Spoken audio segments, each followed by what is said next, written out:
Al-Fatihah. Bismillahirrahmanirrahim. Iyyaka na'budu wa iyyaka nasta'in. Shiratal ladzina an'amta 'alaihim ghairil maghdubi 'alaihim waladdallin. Bismillahirrahmanirrahim. Qala al-musannifu rahimahullahu ta'ala wa nafa'ana Allahu bihi wa bi 'ulumihi wa bi asrarihi fid dharain amin amin ya rabbal alamin. Tukipun di wa ka'ayaqula law amarna sanas. Bismillahirrahmanirrahim. Wa ka'ayaqula lan koyo-koyo yen to ngucap sapa wong ngucap law amaroni Allahu bi kadzalam af'alhu. Ing lafaz law amaroni lamun perintah ing ingsun sapa Allah Gusti Allah perintah bi kadza kelawan mengkene. Jawab syarat lam afngalhu mongko ora agawe ingsun ing za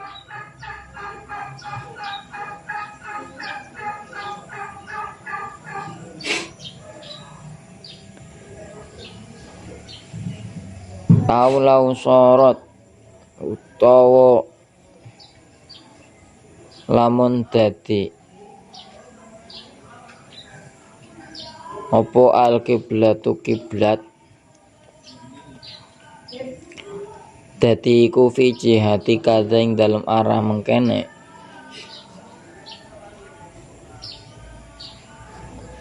ma shallaitu ra salat sapa ingsun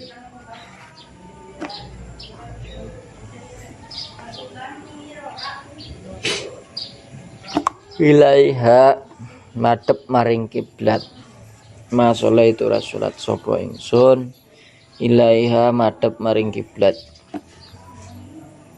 aulau a'tani utolamun aweh ing ingsun sapa Allah Gusti Allah awel jannata ing swarga mata khaltuha ora bakal manjing ingsun ing jannah ora bakal manjing ingsun ing jannah.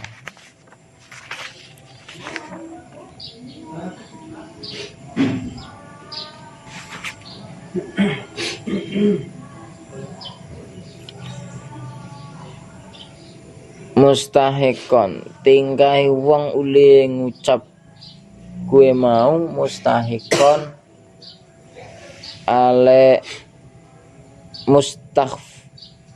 sanes mustahikon keng haki apa sih tulisan ini mustakhifan ale geguyu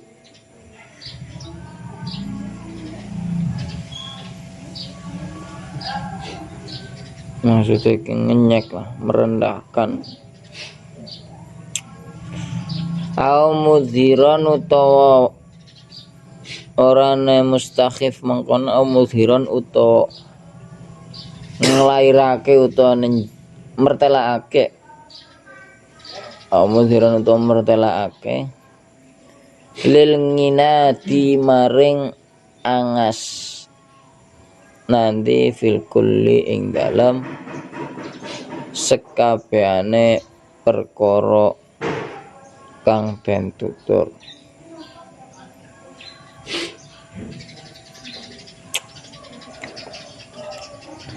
wa ka'ayaku lalan kaya yen to ngucap sapa wong lau akhadhani lamun ngalap ing ingsun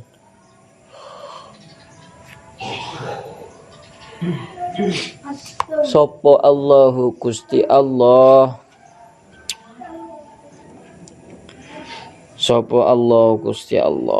bitarki sholati sebab ninggal sholat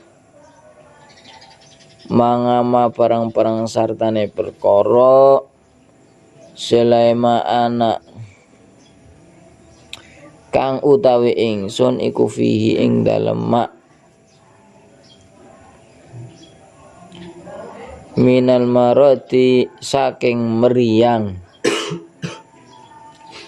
zolamani mongko jenengani yoyo sapa Allah ing ingsun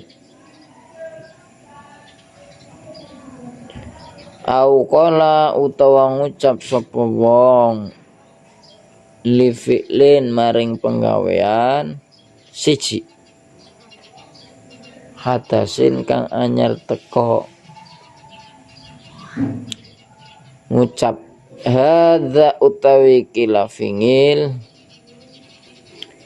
iku bi ghairi takdirillahi dudu takdiri Allah utawane dudu ketentuane Allah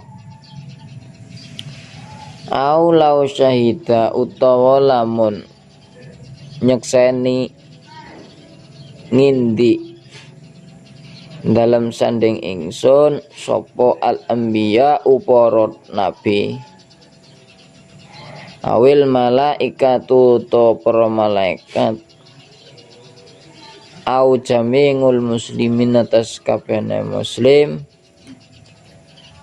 nyekseaken bikadza kelawan mengkene maqabil tuhum mongko ora nampa ingsun ing anbiya malaik ila akhirih. Bismillahirrahmanirrahim. Jadi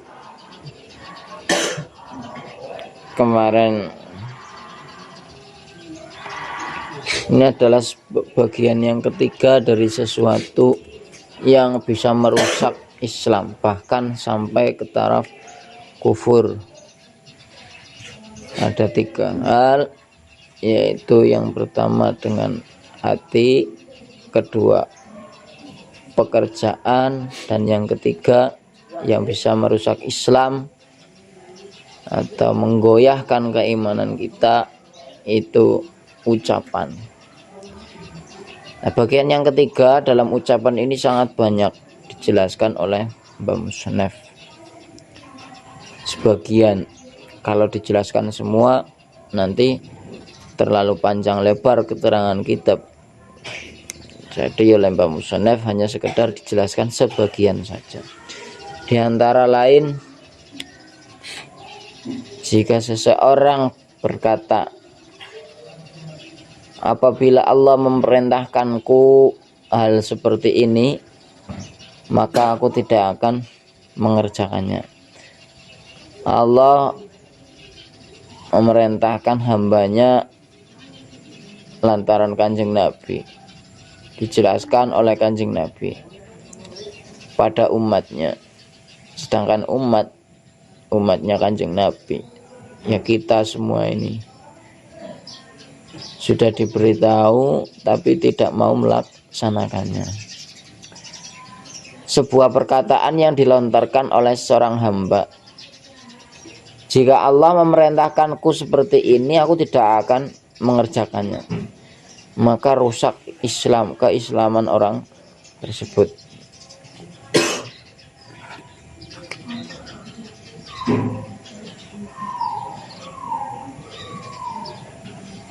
Atau orang itu berucap, jikalah sebuah kiblat ini dijadikan sebagai arah,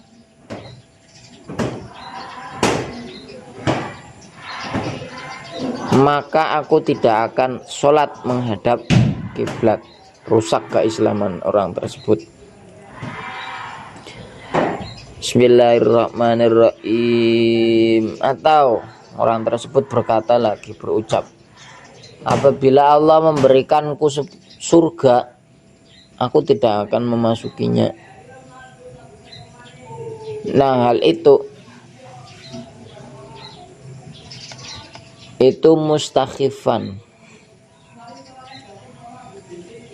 ai mustahzi'an wa muhkiron. Jadi orang itu memiliki tujuan atau niatan untuk meremehkan, merendahkan, menghina, sebuah hinaan. hinaan seorang hamba terhadap sang pencipta itu menyebabkan keislaman hamba itu menjadi luntur, menjadi rusak. Au mudhiron lil inadi fil kulli, atau dia itu memperlihatkan sifat angas. Sifat angas itu berani atau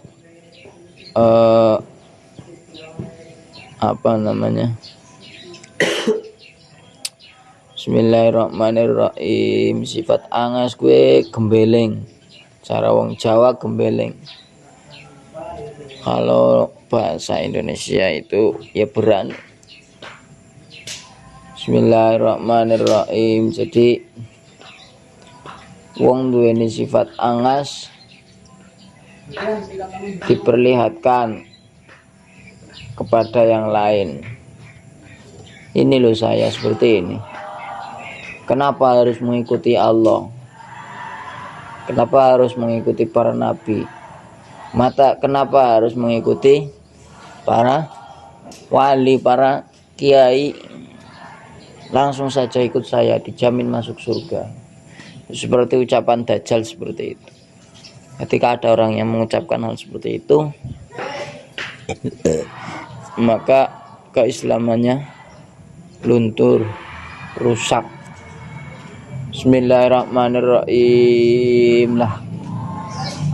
Yang mana keislaman ketika rusak, atau luntur seperti itu, ketika kita berada di majelis, biasanya itu sebelum zikir dengan kalimat thayyibah diawali dengan syahadat, istighfar.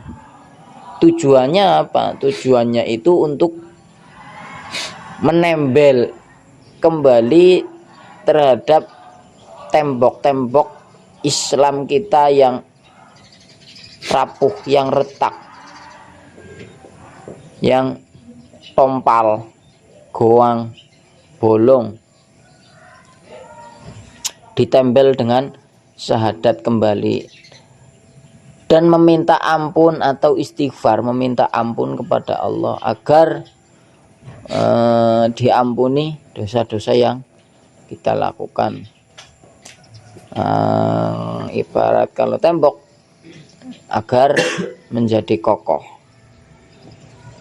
Filkul wa kayakula, atau seperti orang yang mengucapkan lau akhadhani Allahu bitarki sholati mangama ana fihi minal marud dzalamani.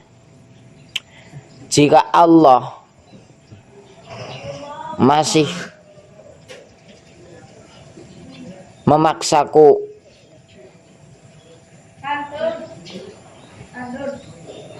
karena aku meninggalkan sholat sedangkan aku dalam posisi sakit, maka sama saja Allah menyakitiku. Artinya ketika kita sakit, otomatis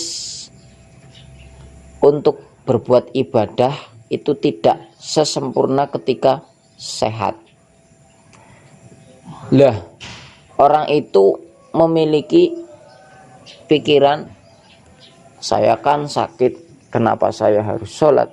Saya nggak mau sholat karena saya sakit. Tapi kalau saya sakit, saya tidak sholat, sedangkan Allah tetap memaksa untuk sholat, berarti sama saja Allah itu menganiaya, Allah itu menzolimi, menyakiti saya. Nah, orang tersebut ketika berkata seperti itu, maka Islamnya luntur, Islamnya rusak. Bismillahirrahmanirrahim. Tapi di agama Islam yang diridhoi Allah, ini sangat mudah. Ketika ada orang yang sakit, itu tidak dipersulit, tapi malah dipermudah. Sesakit apapun orang tersebut, jikalau masih hidup dan memiliki taklif atau masih dalam keadaan Islam, tetap berkewajiban melaksanakan sholat meskipun tidak bisa berdiri. Sudah diringankan, Jika tidak bisa berdiri, maka dengan duduk. Jika tidak mampu duduk, maka dengan terbentang, tidur terbentang. Jika tidak bisa dengan tidur terbentang, maka tidur dengan melumah atau menghadap ke atas. Jika sudah tidak bisa, maka dengan memakai isyarah. Isyarah apa? Isyarah kedipan mata. Isyarah kedip-kedip mata. Lah jika ada yang bertanya bagaimana orang tersebut untuk bersuci sedangkan dia tidak mampu untuk bergerak, maka diperbolehkan bagi sanak saudaranya untuk mewudukan, membantu mensucikan dari hadas, yaitu mewudukannya. Jika wudhu itu menyakitinya, maka dengan memakai tayamum, ditayamumkan, tidak tayamum sendiri karena saking tidak adanya kekuatan untuk bergerak, maka ditayamumi oleh keluarga kerabat. Bismillahirrahmanirrahim. Sudah sangat diringankan. Lah tapi ketika orang tersebut sudah susah-susah begini masih saja disuruh sholat, Islam ini kok berat sekali, maka keislamannya luntur, keislamannya rusak. Bismillahirrahmanirrahim. Sholat itu bukan untuk kepentingan Allah, tapi itu adalah kepentingan sang hamba, kepentingan kita semua, bukan kepentingan Allah. Allah tidak butuh dengan sholat kita. Yang butuh itu si kita sendiri kepada Allah. Kalau kita tidak butuh kepada Allah, kita butuh kepada siapa? Dengan kita butuh kepada Allah, maka apa yang diperintahkan Allah, kewajiban-kewajiban dari Allah kita lakukan. Au qala li fi'lin hadasin hadza bi ghairi takrillah. Atau orang tersebut berkata terhadap suatu pekerjaan yang baru, ini itu bukan takdir atau bukan dari ketentuan Allah, ini itu ketentuan manusia, padahal itu memang sudah takdir Allah. Bismillahirrahmanirrahim. Seperti halnya seperti ini, ketika uang kita hilang, itu memang sudah disetting oleh Allah, sudah disetir, sudah diperintah oleh Allah. Si maling itu untuk mengambil uang si A. Nah, si A berkata, ini itu salah yang nyolong, salah si maling. Kenapa uang saya diambil? Apa enggak ada otak si maling itu? Dia ya butuh, saya ya butuh, kok ngambil uang orang lain? Kalau uangnya dia sendiri juga diambil enggak terima, apalagi kenapa ngambil uang orang lain? Kita itu harus sadar diri, harus sadar, harus ingat bahwasanya ini itu sudah disetir oleh Allah, ini sudah diperintah oleh Allah, sudah ditakdir oleh Allah, si maling untuk mengambil uang kita. Jadi bukan karena memang kesengajaan si maling, tapi itu hakikatnya dari Allah. Jadi kita harus berpikir, kalau memang itu uang milik kita, rezeki kita, maka insya Allah akan kembali. Tapi kalau memang uang tersebut bukan rezeki kita, mau diuber sampai kemanapun, maling digebukin sampai bonyok, meskipun maling tersebut dimasukkan dalam penjara, tidak akan uang tersebut kembali kepada kita, karena itu memang bukan jatah rezeki untuk kita. Bismillahirrahmanirrahim. Aulau syahida ngindi al-anbiya awil malaika wa jamingul muslimin bikadza maqabiltuhum. Atau orang tersebut berkata, kalau memang ada saksi di dekatku, yaitu para nabi, para malaikat atau seluruh orang muslim, dengan menyaksikan sesuatu, maka aku tidak akan menerimanya. Maqabiltuhum, artinya Bismillahirrahmanirrahim.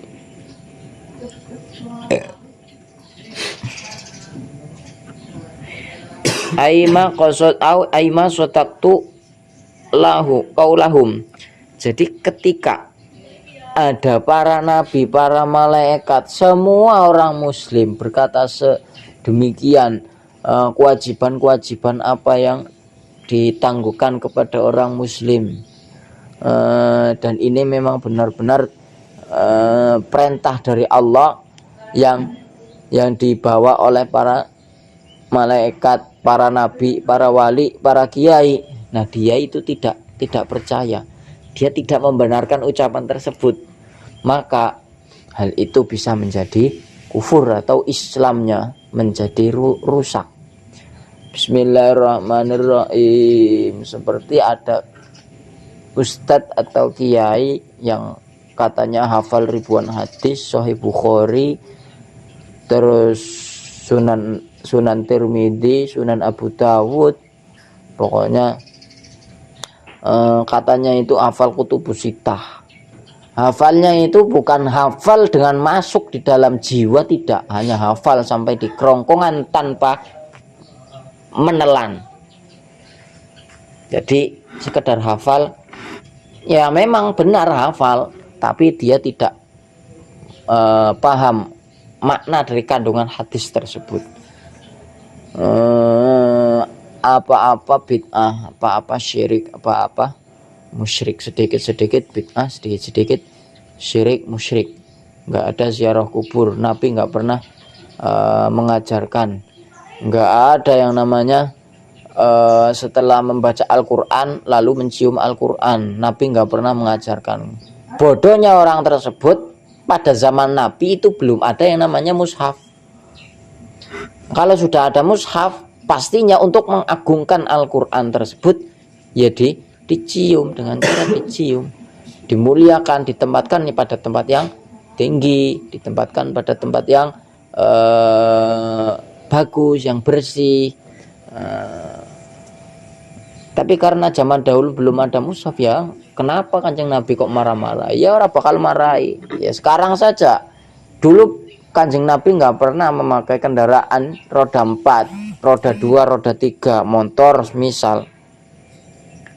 Lah sekarang banyak yang menggunakan motor mobil roda 3, becak. Bukannya itu adalah bid'ah, mereka juga tolol, mereka juga bodoh. Kalau memang mereka merasa benar, kenapa mereka naik kendaraan tersebut, mobil, motor, dan lain sebagainya? Loh, Kanjeng Nabi nggak pernah mengajarkan naik mobil, kan bodohnya itu di situ. Kanjeng Nabi nggak pernah ceramah pakai mic, nggak pernah pakai speaker, nggak pernah. Tapi sekarang dia ketika ceramah speaker di depan mulutnya itu sangat banyak. Bahkan apakah layak disebut dengan mulut? Mungkin disebut dengan cocot. Bismillahirrahmanirrahim. Di depan mulutnya sangat banyak speaker. Kalau tidak di speaker nanti nggak kedengaran yang di luar sana. Padahal Kanjeng Nabi nggak pernah mengajarkan hal tersebut. Berarti dia juga melaksanakan bid'ah, melakukan bid'ah. Bodohnya seperti itu. Bismillahirrahmanirrahim. Dan tapi bagi mereka sangat mudah untuk mengkufurkan, mengkafirkan, membid'ahkan dan mensyirik-syirikan kaum Nahdiyin. Bismillahirrahmanirrahim. Auqala wallahu a'lam.